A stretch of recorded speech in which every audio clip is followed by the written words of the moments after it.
It was a crisp autumn morning in Los Angeles when Saul Canelo Alvarez decided to take his vintage Mustang for a drive through the upscale neighborhoods of Beverly Hills.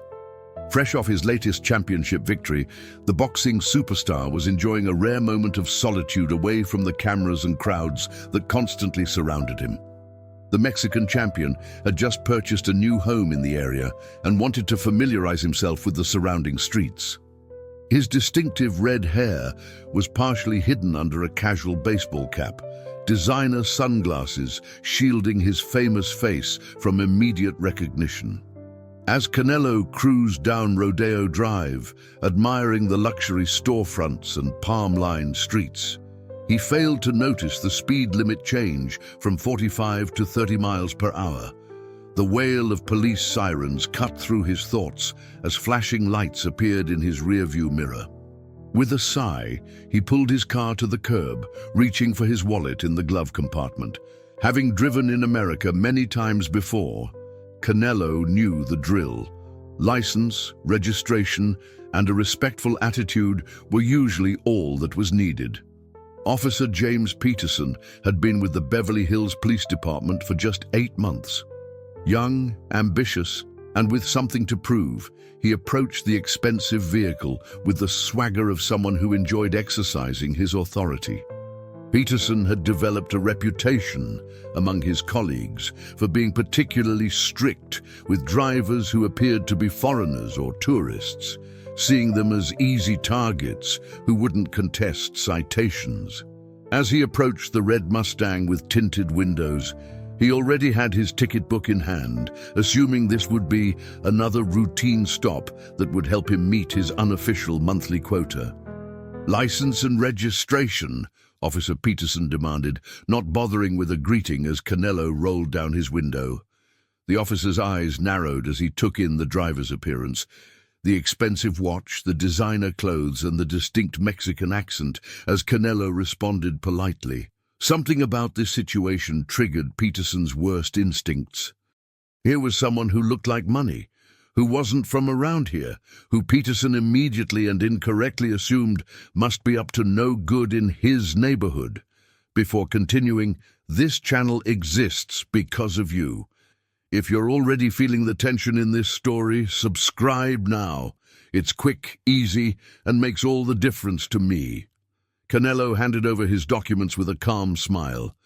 "Good morning, officer. I apologize if I was speeding. I'm still getting used to the roads around here." His English was accented but clear, the result of years spent training and fighting in the United States. Something in the officer's demeanor put Canelo on alert. This wasn't going to be a simple traffic stop. Officer Peterson snatched the license and registration without acknowledgement, studying them with exaggerated scrutiny. "Saul Alvarez? This doesn't look like you," he said suspiciously, comparing the photo to Canelo's face. "And this vehicle? Pretty expensive for someone like you, isn't it?" The implication hung in the air, heavy with prejudice. Canelo felt a familiar heat rising in his chest, the same controlled fire that had helped him defeat countless opponents in the ring. But years of discipline had taught him to channel that energy, to remain composed under pressure. "The license is valid, officer. The car is registered in my name. I purchased it legally last year," he explained calmly, maintaining eye contact despite the officer's increasingly hostile tone. "Step out of the vehicle, sir," Peterson ordered suddenly, his hand moving to rest on his holster in an unnecessary show of force. "Now!" The street was beginning to attract attention, with passers-by slowing to observe the escalating situation. A few had already pulled out their phones, sensing that something wasn't right with how this traffic stop was proceeding. Canelo weighed his options carefully. As a public figure, he was acutely aware of how quickly situations could spiral out of control and how they might be portrayed in the media. With deliberate movements, he unbuckled his seatbelt and stepped out of the car, standing at his full height, which, while not imposing at 5'8", carried the unmistakable presence of an elite athlete. "Place your hands on the hood," Peterson instructed, his voice carrying an edge of nervousness now that he was face to face with Canelo's muscular physique. Spread your legs." "May I ask why I'm being searched, officer?" Canelo questioned, his voice remaining level despite the humiliation of being treated like a criminal in broad daylight. "I was only speeding, yes? Perhaps by 5 miles per hour." Peterson's face flushed with anger at having his authority questioned. "I said hands on the hood. I determine what happens during a traffic stop, not you.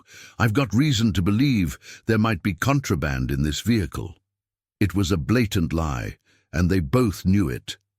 As Canelo reluctantly complied, placing his hands on the warm metal of his car, a small crowd had gathered on the sidewalk. Among them was Tyler Williams, a 27-year-old boxing enthusiast who couldn't believe what he was witnessing. "Oh my God," he whispered to the person next to him. "That's Canelo Alvarez, the boxing champion." The murmur spread through the onlookers like wildfire. "Hey, that's Canelo!" someone shouted from the crowd, which had now grown to about 15 people. "What are you doing, officer? That's the middleweight champion of the world." Officer Peterson paused, his hands frozen in the middle of an aggressive pat-down. The name suddenly registered. Canelo Alvarez, the boxing superstar whose face had been plastered across billboards, sports channels, and pay-per-view advertisements for years. The same Canelo who had brought millions in revenue to Las Vegas, Los Angeles, and other American cities with his sold-out fights. The officer's expression transformed from contempt to shock as realization dawned on him. "Is there a problem here?" came a new voice from behind Peterson. An older officer, Sergeant David Martinez, had arrived on scene, immediately recognizing the famous boxer being subjected to what appeared to be an unwarranted search. The crowd had continued to grow, with more than 20 phones now recording every moment of the encounter. For Peterson, what had started as a routine traffic stop with the opportunity to flex his authority had suddenly transformed into a potential career-ending disaster. Social media was already lighting up with videos of the incident, hashtags forming in real time as the boxing community and civil rights advocates began sharing the unfolding scene. Canelo remained composed, his eyes meeting Peterson's with the same unflinching stare that had intimidated world-class fighters across 3 weight divisions. "Am I free to go now, officer?" he asked, his voice carrying just enough edge to make Peterson take a step back. "Or is there something else you need to check?" The younger officer looked to his superior, desperation evident in his eyes. Sergeant Martinez stepped forward, extending his hand to Canelo. "Mr. Alvarez, I apologize for this misunderstanding. You're free to go, of course. We're all huge fans of your work here in Los Angeles."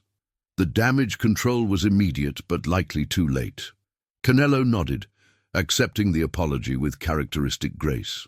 As he prepared to return to his vehicle, he paused, turning back to Officer Peterson.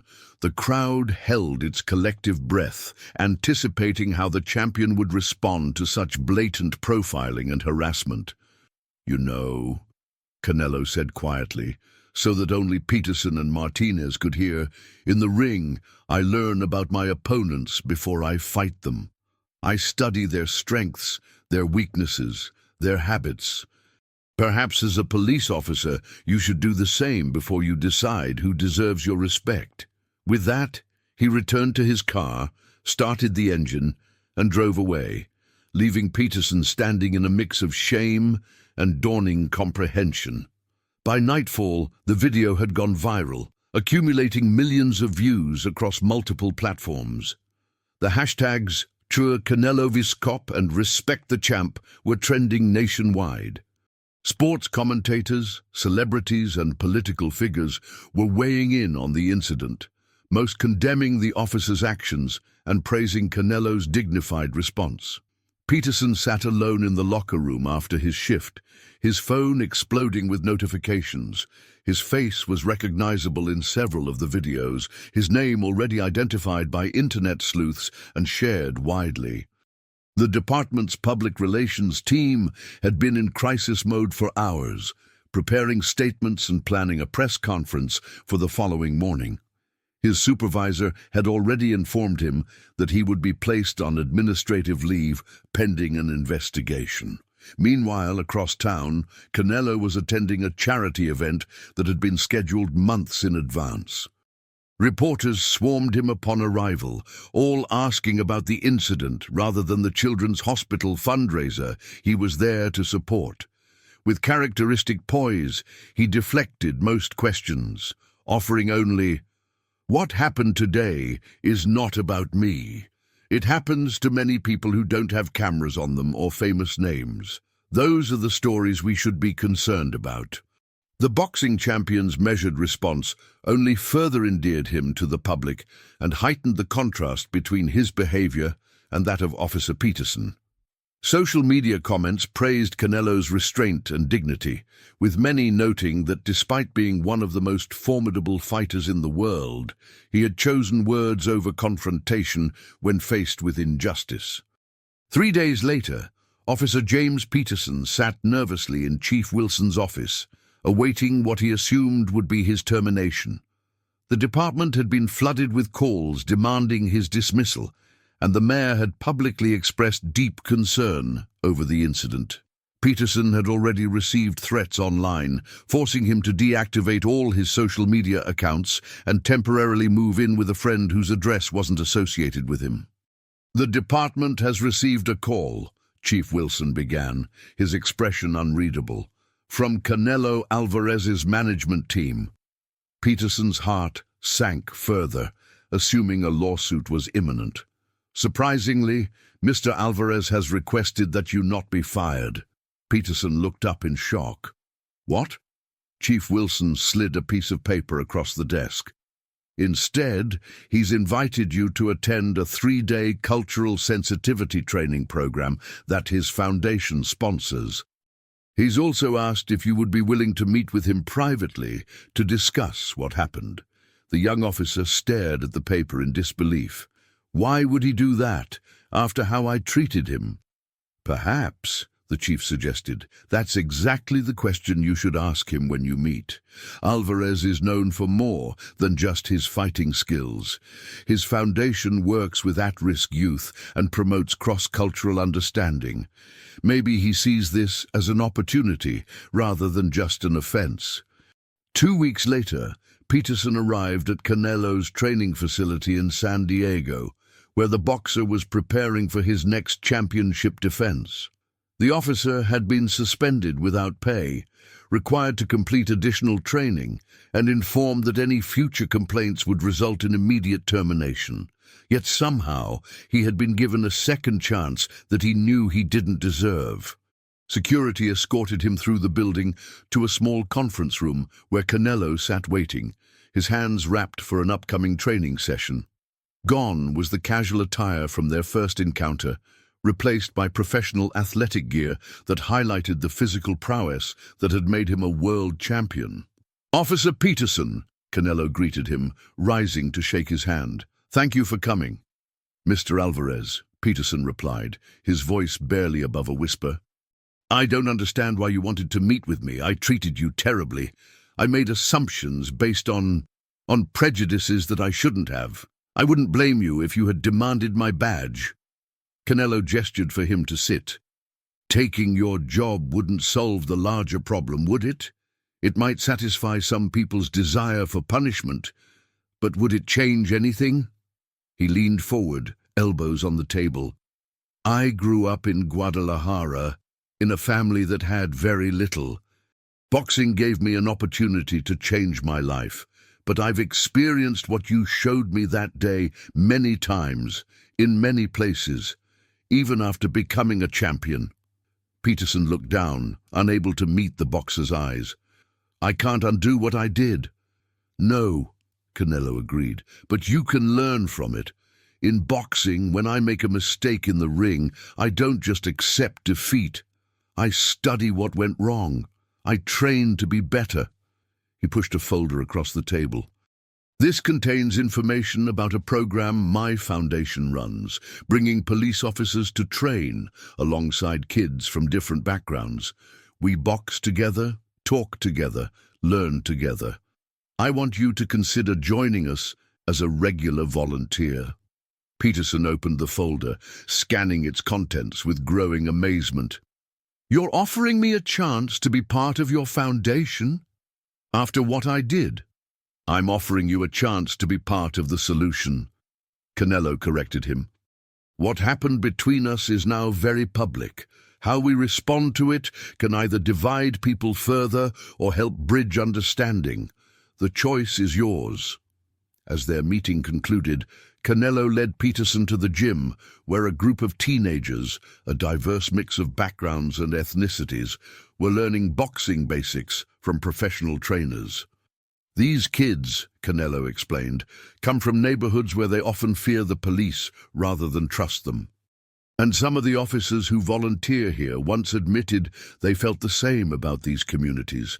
Now look at them." Peterson watched as police officers in workout gear helped hold punching bags, demonstrated techniques, and laughed alongside young people who, under different circumstances, they might have viewed with suspicion rather than respect. "This is how change happens," Canelo said quietly. "Not through viral videos or public shaming, but through humans recognizing the humanity in each other." He extended his hand once more. "So, Officer Peterson, what do you say? Are you ready for a different kind of training?" For the first time since that fateful traffic stop, Peterson felt something other than shame and fear. As he shook the champion's hand, he realized that sometimes the most valuable lessons come from the people we least expect to teach us, and that true strength isn't measured by authority or power, but by the capacity to turn conflict into understanding. 6 months later, a new video went viral. This one showing Officer Peterson and Canelo Alvarez standing side by side at the opening of a community center in a predominantly Latino neighborhood of Los Angeles. Peterson, now a regular volunteer with Canelo's foundation, spoke briefly about his journey and the lessons he had learned. The comment section, usually a battlefield of divisive opinions, filled instead with messages of hope and acknowledgement of the rare sight, a public mistake transformed into a platform for genuine change. As Canelo often told the kids in his program, quoting his first trainer, "Anyone can throw a punch in anger. It takes a champion to extend a hand instead." If you made it this far and felt every word, don't leave without subscribing and commenting where you're watching from. If this truly touched you, give back, comment, subscribe. Come be part of this family with me until the next video.